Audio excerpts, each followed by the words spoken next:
ಚಿರುನ ಮತ್ತೆ ನೋಡೋ ಅವಕಾಶ ಸಿಕ್ತು.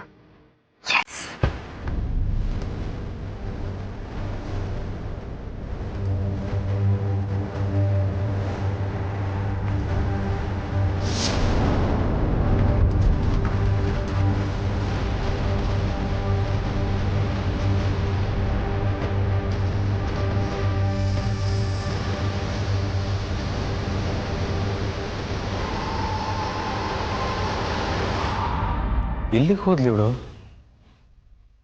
ನೀರು ಕುಡಿಯೋಕೇನಾದ್ರೂ ಹೋದ್ಲಾ?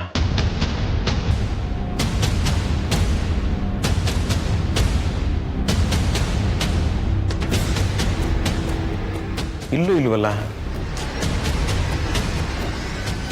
ಎಲ್ಲಿಗೆ ಹೋದ್ಲು? ಮೇಲೂ ಇಲ್ಲ, ಕೆಳಗೂ ಇಲ್ಲ. ಸೆಕೆಂಡ್ ಫ್ಲೋರ್ಗೆ ಏನಾದರೂ ಹೋದ್ಲಾ?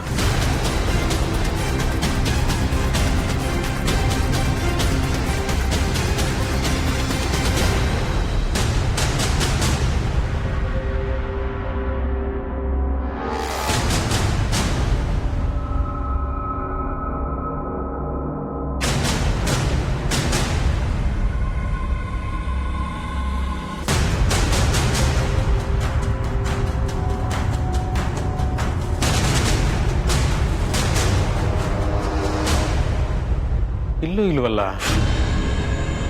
ಎಲ್ಲಿಗೆ ಹೋದ್ಲಿ ಇವಳು? ಛೇ, ಏನ್ ಕರ್ಮನ ಏನು.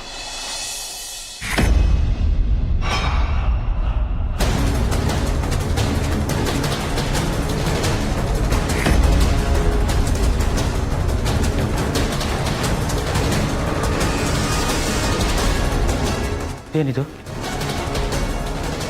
ಇಷ್ಟೊತ್ತಿನಲ್ಲಿ ಒಂಟಿ ದೀಪ ಹಚ್ಚಿದ್ದಾರೆ. ಯಾರ್ದು ಕೆಲಸ? ನಮ್ಮನೆಯವ್ರಿಗಂತೂ ಈ ಒಂಟಿ ದೀಪದ ಅರ್ಥನೇ ಗೊತ್ತಿಲ್ಲ. ಏನು ಕರ್ಮನೋ ಏನೋ. ಛೇ,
Oh my God.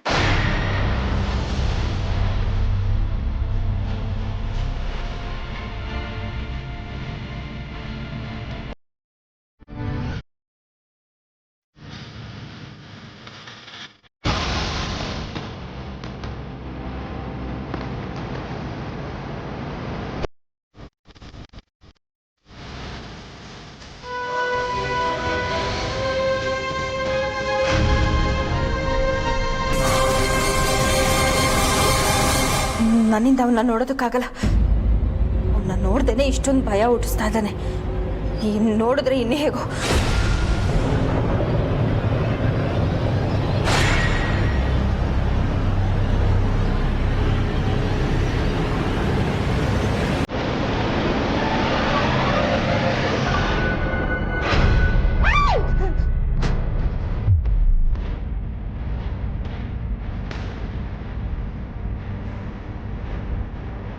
ಏಯ್, ಮಧ್ಯರಾತ್ರಿಲಿ ಅದು ದೆವ್ಗಳು ಓಡಾಡೋ ಟೈಮಲ್ಲಿ ಸೆಕೆಂಡ್ ಫ್ಲೋರ್ಗೆ ಬಂದು ಕಿಟಕಿಲಿ ನಿಂತ್ಕೊಂಡು ಏನೇನು ನೋಡ್ತಾ ಇದೀಯಾ?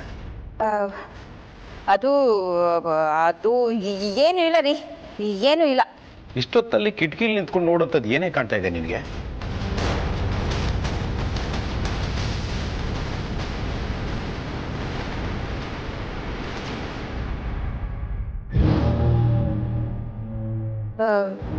ರೀ, ಏನಾದರೂ ಕಾಣಿಸ್ತಿದ್ಯಾ? ಕಾಣೋದಕ್ಕೆ ಏನಾದರೂ ಇದ್ರಲ್ವೇನೆ? ಲೇ ರಾಣಿ, ಇಷ್ಟೊತ್ತಿನಲ್ಲಿ ನೀನು ಬೆನ್ನು ಮುಖ ಮಾಡಿಕೊಂಡು ಕಿಟಕಿಲಿ ನೋಡ್ತಿರೋದು ಹೇಗಿತ್ತು ಗೊತ್ತಾ? ಹೇಗೆ? ಒಳ್ಳೆ ಮೋಹಿನಿ ತರ ಕಾಣ್ತಿದ್ದೆ. ರೀ ಅಲ್ವೇ ನಾನೇನೋ ನೋಡಿ ನೀನು ಅಂತ ಗುರ್ತಿಡ್ದೆ, ಬೇರೆ ಯಾರಾದ್ರೂ ನೋಡಿದ್ರೆ ಏನೇ ಗತಿ? ಅದ್ ಸರಿ ರಾಣಿ, ಇಷ್ಟೊತ್ತಿನಲ್ಲಿ ಇಲ್ಲಿ ಏನ್ ಮಾಡ್ತಿದ್ಯಾ ನೀನು? ಏನಿಲ್ಲ, ನಿದ್ದೆ ಬರ್ತಿರ್ಲಿಲ್ಲ, ಅದಕ್ಕೆ ಓಡಾಡ್ತಾ ಇದ್ದೆ. ಹೊರಗಡೆ ಏನೋ ಶಬ್ದ ಕೇಳಿಸ್ತು, ಅದೇನು ಅಂತ ನೋಡ್ತಾ ಇದ್ದೆ ಅಷ್ಟೇ. ಸರಿ ಬಾ.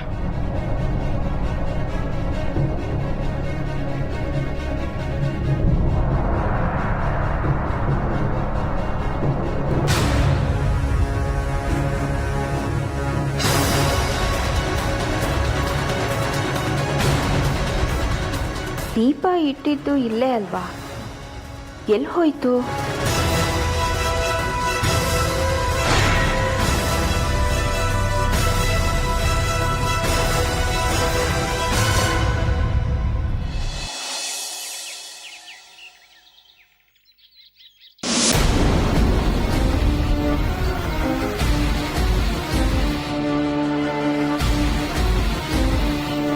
ರಾತ್ರಿ ಚಿರು ನೋಡೋದಕ್ಕೆ ನನಗೆ ಧೈರ್ಯ ಸಾಲಿಲ್ಲ. ಮೈ ಕೈ ಎಲ್ಲ ನಡ್ಕ ಶುರು ಆಗೋಯ್ತು. ಅಂದರೆ ಜೇಜಮ್ಮ ಹೇಳಿದಾಗೆ ಚಿರುಗೆ ಮನೆ ಒಳಗೆ ಬರೋಕೆ ಆಗ್ತಾ ಇಲ್ಲ ಅನ್ನೋದು ನಿಜ ಆಯಿತು. ಆದರೆ ಮನೆ ಎಲ್ಲ ಹುಡುಕಿದ ಮೇಲೂ ದೀಪ ಯಾಕೆ ಹೊತ್ಕೊಳ್ಳಿಲ್ಲ? ನಾನು ಹುಡುಕಿದ ಕಡೆ ಆ ಶಕ್ತಿ ಇಲ್ಲ ಅನ್ನೋದು ಕನ್ಫರ್ಮ್ ಆಯ್ತು. ಆದರೆ ನಾನು ಇಟ್ಟ ಜಾಗದಲ್ಲೂ ಆ ದೀಪ ಕಾಣೆ ಆಗಿತ್ತು. ಚಿರು ಒಳಗಡೆ ಬರ್ದೇನೆ ಇಷ್ಟೆಲ್ಲ ವಿಚಿತ್ರಗಳು ನಡೆಯತ್ತಾ? ಇಟ್ಟು ವಸ್ತುಗಳು ಮಾಯ ಆಗತ್ತಾ? ಮನೆಯೆಲ್ಲ ಓಡಾಡಿದ್ರು ದೀಪ ಹೊತ್ಕೊಂಡಿಲ್ಲ, ಇಟ್ಟಿದ್ದ ಜಾಗದಲ್ಲಿ ದೀಪ ಕಾಣ್ತಾ ಇಲ್ಲ ಅಂದರೆ ಮನೆಯೊಳಗೆ ಯಾರೋ ಬಂದಿದ್ದಾರೆ ಅಂತ ಆಯ್ತು. ನಾನು ರೂಮಲ್ಲಿ ಇಲ್ಲದೆ ಇರೋದನ್ನ ನೋಡಿ ಇಂದ್ರಪ್ರಸಾದ್ ನನ್ನ ಹುಡುಕೊಂಡು ಬಂದಿದ್ರು. ಅವರೇ ಏನಾದರೂ ದೀಪನ ಹಾಗೇನಾದರೂ ಇದ್ದಿದ್ರೆ ಅವ್ರು ನನಗೆ ಹೇಳ್ತಾ ಇದ್ರು. ಮತ್ತೆ ಈಗ ಏನು ಮಾಡೋದು ಅಂತೀರಾ? ಹೇಗಾದ್ರೂ ಮಾಡಿ ಆ ಶಕ್ತಿನ ಹುಡುಕಿ ಮನೆಯಿಂದ ಆಚೆ ಹಾಕಬೇಕು. ಇವತ್ತು ಚಿರುನ ಮನೆ ಒಳಗಡೆ ಕರ್ಕೊಳ್ಳೋದಕ್ಕೆ ತುಂಬಾ ಒಳ್ಳೆ ದಿನ. ಅದು ಹೇಗೆ ಒಳ್ಳೆ ದಿನ? ಇವತ್ತು ಚೈತ್ರನ್ ಬರ್ತ್ಡೇ. ಚಿರುನ ನೋಡ್ತಿದ್ದ ಹಾಗೆ ನೀನಿಲ್ದೇ ಇದ್ರು ಎಲ್ಲರೂ ಎಷ್ಟು ಸಂಭ್ರಮದಿಂದ ಆಚರಿಸ್ತಾ ಇದ್ದಾರೆ ನೋಡು ಅಂತ ಅವನ ತಲೆಗೆ ತುಂಬ್ತೇನೆ. ಚಿರುನ ಕೇರ್ ಮಾಡೋ ನೆಪದಲ್ಲಿ ಅವನಿಗೆ ಹತ್ರ ಆಗ್ತೇನೆ. ಚಿರುಗೆ ನನ್ನ ಮೇಲೆ ಪ್ರೀತಿ ಜಾಸ್ತಿ ಆಗೋ ಈ ಅವಕಾಶನ ಚೆನ್ನಾಗಿ ಯೂಸ್ ಮಾಡ್ಕೋತೀನಿ. ಆದರೆ ನೀವು ಅವನ್ನ ನೋಡೋಕೆ ಹೆದರ್ತಿದ್ದೀರಲ್ಲ? ಹೆದರಿಕೆ ಆಗದೆ ಇರುತ್ತಾ ಕೃಪಾಕರ್? ಈಗ ಅವನು ಮೊದಲಿನ ಚಿರು ಅಲ್ಲ. ಅವನ ಆಕಾರ ಹೇಗಿರುತ್ತೋ ಏನೋ ಅನ್ನೋ ಆತಂಕ ನನಗೆ. ಆದರೂ ನಾನು ಬಿಡಲ್ಲ.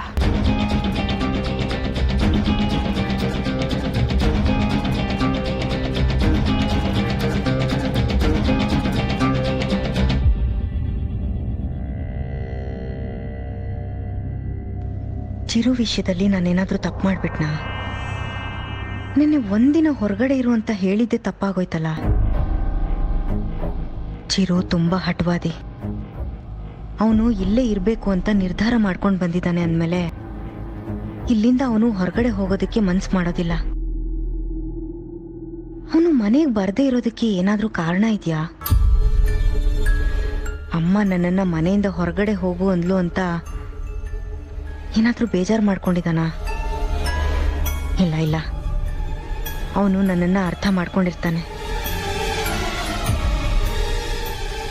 ಆರ್ತಿ,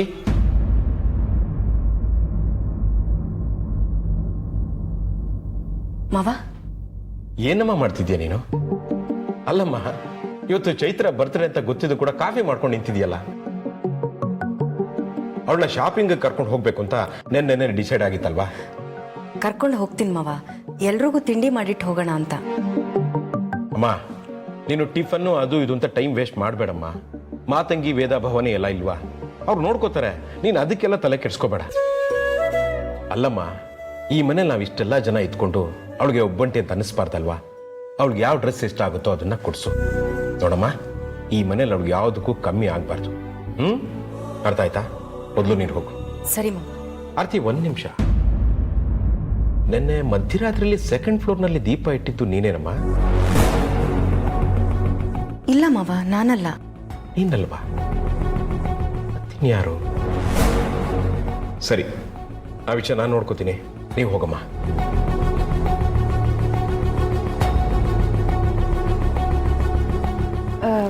ರೀ ಏನೋ ದೀಪದ ಬಗ್ಗೆ ಮಾತಾಡ್ತಿದ್ರಲ್ಲ, ದೀಪ ಯಾರಿಟ್ಟಿದ್ದು? ನನಗೂ ಗೊತ್ತಿಲ್ಲ ಕಣೆ. ಅದೇ ಮಧ್ಯರಾತ್ರಿ ನೀನು ಮೋಹಿನಿ ಥರ ಒಬ್ಬೊಬ್ಬಳೆ ಓಡಾಡ್ತಿದ್ಯಲ್ಲ, ನಾನು ಆಗಲೇ ನೋಡಿದ್ದು. ಅಲ್ಲಿ ಯಾಕೆ ಒಂಟಿ ದೀಪ ಇಟ್ಟಿದ್ರು ಅನ್ನೋದೇ ನನಗೆ ಅರ್ಥ ಆಗ್ತಿಲ್ಲ. ದೀಪ ಎಲ್ಲಿ ಹೋಯ್ತು ಅಂತ ತಲೆ ಕೆಡ್ಸ್ಕೊತಾ ಇದ್ದೆ. ಅದನ್ನ ಎತ್ಕೊಂಡು ಹೋಗಿದ್ದು ಇವರೇ ಅಂತ ಕನ್ಫರ್ಮ್ ಆಯ್ತು. ದೀಪ ಉರಿತಾ ಇತ್ತಾ ಇಲ್ವಾ ಅಂತ ಹೇಗೆ ತಿಳ್ಕೊಳ್ಳೋದು? ತುಂಬ ಡೀಟೇಲ್ ಆಗಿ ವಿಚಾರಿಸಿದ್ರೆ ನನ್ನ ಮೇಲೆ ಅನುಮಾನ ಪಡ್ತಾರೆ. ಹೇಗೆ ಕೇಳೋದು? ರೇ, ದೀಪಕ್ಕೆ ಎಣ್ಣೆ ಹಾಕಿದ್ರಾ? ದೀಪನ ಯಾರಿಟ್ಟಿದ್ರು, ಹೇಗಿಟ್ಟಿದ್ರು, ಎಲ್ಲಿಟ್ಟಿದ್ರು, ಅದಕ್ಕೆ ಬತ್ತಿ ಇಟ್ಟಿದ್ರಾ, ಎಣ್ಣೆ ಹಾಕಿದ್ರಾ, ದೀಪ ಜೋರಾಗಿ ಉರಿತಾಯ್ತಾ, ಸುಮಾರಾಗಿ ಉರಿತಾಯ್ತಾ, ಎಲ್ಲ ಡೀಟೇಲ್ಸು ಹೇಳ್ತೀನಿ. ಕೇಳಿಸ್ಕೊಂಡು ಒಂದು ದೀಪದ ಸುತ್ತ ಅಂತ ಒಂದು ಕಥೆ ಬರೆದ್ಬಿಡು. ಇವತ್ತು ಚೈತ್ರ ಬರ್ತ್ರೆ, ರಾತ್ರಿ ಎಲ್ಲರೂ ಊಟಕ್ಕೆ ಸೇರಿದ್ವಿ, ನೀನು ಬರಲಿಲ್ಲ. ಇತ್ತೀಚೆಗೆ ನಿನಗೆ ಏನಾಗಿದೆಯೇ? ಒಟ್ಟಿ ಪಿಶಾಚಿ ಥರ ಆಡ್ತಿದ್ಯಾ ನೀನು. ಚಿರು ನಮ್ಮನ್ನು ಬಿಟ್ಟು ಹೋದಾಗಿಂದ ಈ ಮನೆಯಲ್ಲಿ ನಗು ಅನ್ನೋದು ಮರೀಚಿಕೆ ಆಗೋಗಿದೆ. ಪಾಪ, ಅಟ್ಲೀಸ್ಟ್ ಆ ಕಂದಮ್ಮ ಚೈತ್ರನಿಂದ ಆದ್ರೂ ನಗು ನಮ್ಮ ಮನೆಗೆ ವಾಪಸ್ ಬರಲಿ ಅನ್ನೋದು ನನ್ನ ಆಶಯ ಕಣೆ. ಹಾಗಾದ್ರೆ ನನ್ನ ಆಶಯ ಬೇರೆ ಅಂತ ನೀವು ಹೇಳ್ತಾ ಇದ್ದೀರಾ? ಹಾಗಲ್ವೇ, ಇವತ್ತು ನಡೀತಿರೋ ಫಂಕ್ಷನ್ಗೆ ಮನೇಲಿರೋ ಒಬ್ಬೊಬ್ರು ಒಂದೊಂದು ಜವಾಬ್ದಾರಿ ತಗೊಂಡು ಕೆಲಸ ಮಾಡ್ತಿದ್ದಾರೆ. ನೀನು ಯಾವ್ದಾದ್ರು ಜವಾಬ್ದಾರಿ ವಹಿಸ್ಕೊಂಡು ಕೆಲಸ ಮಾಡು. ನೀನು ಈ ಮನೆ ಹಿರಿಯಾಕೆ ಕಣೆ. ಎಲ್ಲರೂ ವಹಿಸ್ಕೊಂಡಿದಾರಲ್ಲ, ಮಾಡ್ತಾರೆ ಬಿಡಿ. ನಾನು ಯಾಕೆ? ಈ ಮನೆಗೆ ಹೆಸರಿಗೆ ಮಾತ್ರ ನಾನು ಹಿರಿಯಾಕೆ ಅಷ್ಟೇ. ಇನ್ನೂ ಅದು ಕಾರ್ಯರೂಪಕ್ಕೆ ಬಂದಿಲ್ಲ. ಅದು ಕಾರ್ಯರೂಪಕ್ಕೆ ಬಂದಮೇಲೆ ಈ ಹಿರಿಯಾಕೆ ಏನು ಮಾಡ್ತಾಳೆ ಅಂತ ಹೇಳ್ತಾಳೆ. ಹೋಗಿ ಹೋಗಿ ನಿನಗೆ ಬುದ್ಧಿ ಹೇಳ್ತೀನಲ್ಲ, ನನಗೆ ಬುದ್ಧಿ ಇಲ್ಲ.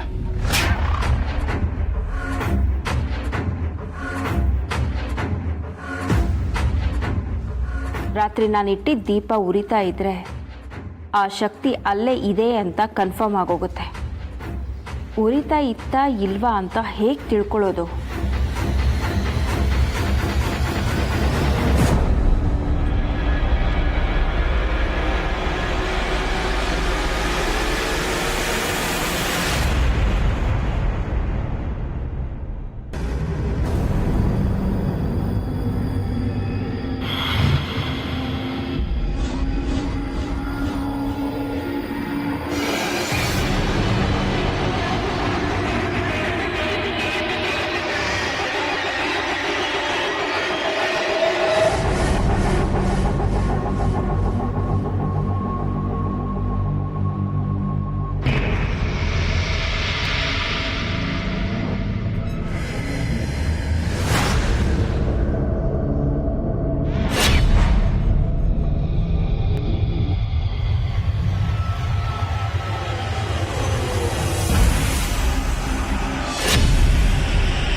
ಮೇಲೆ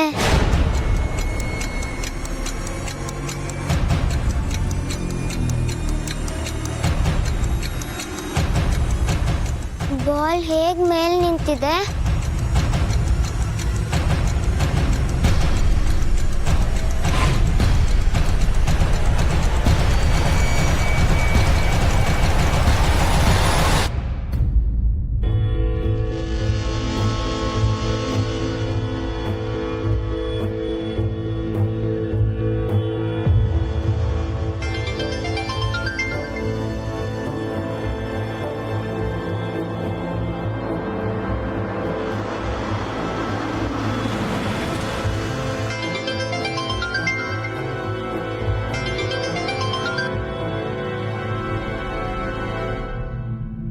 ಹೇಳು. ಅದೇ ಚೈತ್ರನ್ನ ಕರ್ಕೊಂಡು ಶಾಪಿಂಗ್ ಹೋಗ್ಬೇಕಲ್ಲ, ನೀವು ಬನ್ನಿ. ನಾನು ಅರ್ಜೆಂಟ್ ಕೆಲಸದ ಮೇಲೆ ಹೊರಗಡೆ ಹೋಗ್ತಾ ಇದ್ದೀನಿ, ನಾನು ಬರೋಕ್ಕಾಗಲ್ಲ. ಶಾಪಿಂಗ್ ಮುಗಿಸ್ಕೊಂಡು ಆಮೇಲೆ ಕೆಲ್ಸಕ್ಕೆ ಹೋಗ್ಬೋದಲ್ವಾ? ಅದನ್ನ ನೀನ್ ಡಿಸೈಡ್ ಮಾಡ್ಬೇಡ ಆರ್ತಿ. ಇಷ್ಟು ದಿನ ಆರ್ತಿ ಹೇಳಿದ್ದನ್ನ ಸಜೆಷನ್ ಅಂತಿದ್ರಿ, ಈಗ ಯಾಕೆ ಈ ಮಾತು? ಅದು ಇಷ್ಟು ದಿನ, ಇನ್ಮೇಲಲ್ಲ. ರೀ please. Please from my side also. ನೋಡು, ನಾನು ಕಾರ್ ಓಡಿಸ್ತಾ ಇದ್ದೀನಿ, ಜಾಸ್ತಿ ಹೊತ್ತು ಮಾತಾಡೋದಕ್ಕಾಗಲ್ಲ. ಚೈತ್ರನ್ನ ಶಾಪಿಂಗ್ ಕರ್ಕೊಂಡು ಹೋಗು. ಅವಳಿಗೆ ಯಾವ್ದು ಇಷ್ಟ ಆಗುತ್ತೋ ಆ ಬಟ್ಟೆ ಕೊಡ್ಸಿ. ಚೈತ್ರ ತುಂಬ ಗ್ರ್ಯಾಂಡಾಗಿ ಕಾಣಿಸ್ಬೇಕು. ಮನೆಗೆ ತುಂಬ ಜನ ಗೆಸ್ಟ್ ಬರ್ತಿದ್ದಾರೆ. ಆಮೇಲೆ ದಯವಿಟ್ಟು ಕಾರ್ನ ನೀನು ಮಾತ್ರ ಓಡಿಸ್ಬೇಡಮ್ಮ.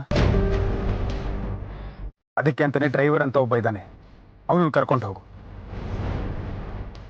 I think you got my point.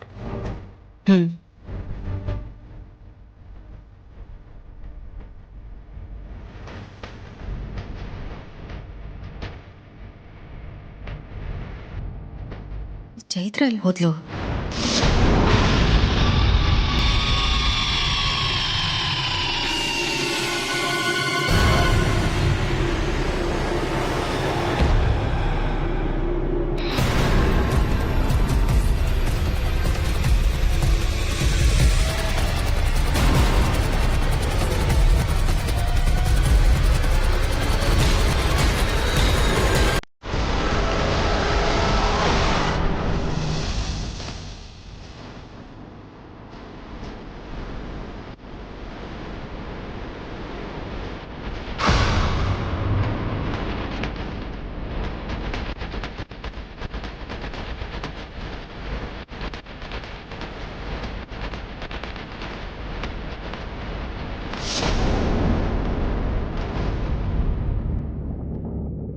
Ball ಮೇಲಿದ್ದಿದ್ದು ನಿಜಾನೇ, ಅದ್ ಕನ್ಸಲ್ಲ.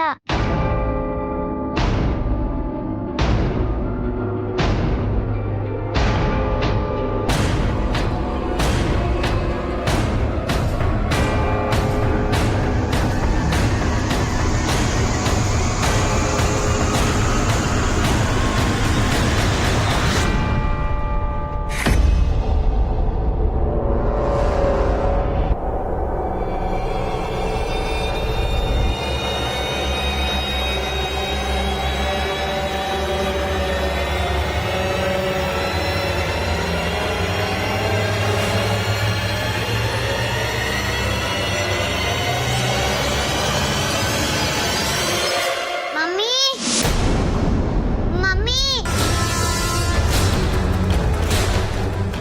ಬೆಳಗ್ಗೆ ಎಲ್ಲಿ ಹೋಗಿದ್ದೆ? ಶಾಪಿಂಗ್ ಹೋಗ್ಬೇಕು ಅಂತ ಹೇಳಿರ್ಲಿಲ್ವಾ? ಯಾಕೆ ಹಾಗೆ ನೋಡ್ತಿದ್ಯಾ? ಏನಕ್ಕೆ ಎದುರಿಸ್ರು ಬಿಡ್ತಿದ್ಯಾ? ಮಮ್ಮಿ, ಹೊರಗಡೆ ಬಾಲ್ ಆಟಾಡ್ತಾ ಇದ್ನ, ಚಿರು ಬಂದಿದ್ದ.